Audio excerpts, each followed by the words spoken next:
তফসিল ঘোষণার পর নতুন করে হাওয়া লেগেছে ভোটের মাঠে। খাগড়াছড়ির ভোটারদের প্রতিক্রিয়া জানিয়েছেন সহকর্মী নুরুসসাফা মানিক। আনুষ্ঠানিকভাবে ভোটের তফসিল ঘোষণার পর এখন পাল্টে গেছে ভোটের মাঠের চিত্র। এতদিন ভোট নিয়ে সারা দেশের মতো পাহাড়ের মানুষের ভাবনা অন্যরকম থাকলো।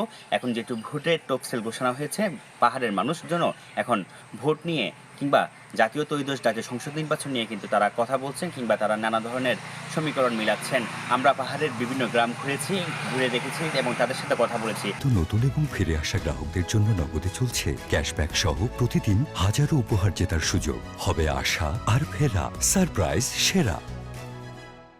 পাহাড়ের সাধারণ মানুষ যারা রয়েছেন, পাহাড়ি বাঙালি, তারা সবাই বলছেন আগামীতে যে ত্রয়োদশ জাতীয় সংসদ নির্বাচন, সেই জাতীয় সংসদ নির্বাচনে যেই দলেরই প্রার্থী হোক না, জয়ী হোক না কেন, তাদের কাছে একটি চাওয়া এখানকার মানুষের, সেটি হলো যাতে এখানে মানুষ শান্তিতে বসবাস করতে পারে এবং শান্তি সম্প্রীতির যে বন্ধন সেটি যাতে সুদৃঢ় হয়। শুধুমাত্র কথাবার্তার মাধ্যমে সম্প্রীতি কিংবা শান্তি সেটি কথাবার্তা কিংবা কাগজে কলমে নয়, যাতে স্থায়ীভাবে সেটি প্রতিষ্ঠিত হয়। মানুষ সেই বিষয়টি কিন্তু তারা দাবি তুলেছেন এবং এর পাশাপাশি শিক্ষা, স্বাস্থ্য, অবকাঠামো সহ অন্যান্য যে উন্নয়ন দরকার এখানে, বিশেষ করে যদি আমি বলি বিশ্ববিদ্যালয় কিংবা হচ্ছে এখানে উন্নত চিকিৎসার জন্য হাসপাতাল, যে বিষয়গুলো এখনো অধরা রয়ে গেছে পাহাড়ের মানুষের কাছে, সেই বিষয়গুলো তারা কিন্তু বাস্তবায়ন চায়। সমস্যার প্রধান কারণ হলো চলাফেরার রাস্তা, পানি, শিক্ষা ব্যবস্থা সবচেয়ে বেশি সংকটে আছে আর কি। যোগাযোগ ব্যবস্থা অনুন্নত এবং নিজেদের এলাকার মধ্যে যদি শিক্ষা প্রতিষ্ঠান উন্নত মানের যদি থাকে, তাহলে এরা সঠিক শিক্ষা গ্রহণ করতে পারবে। তারা বলছেন শুধুমাত্র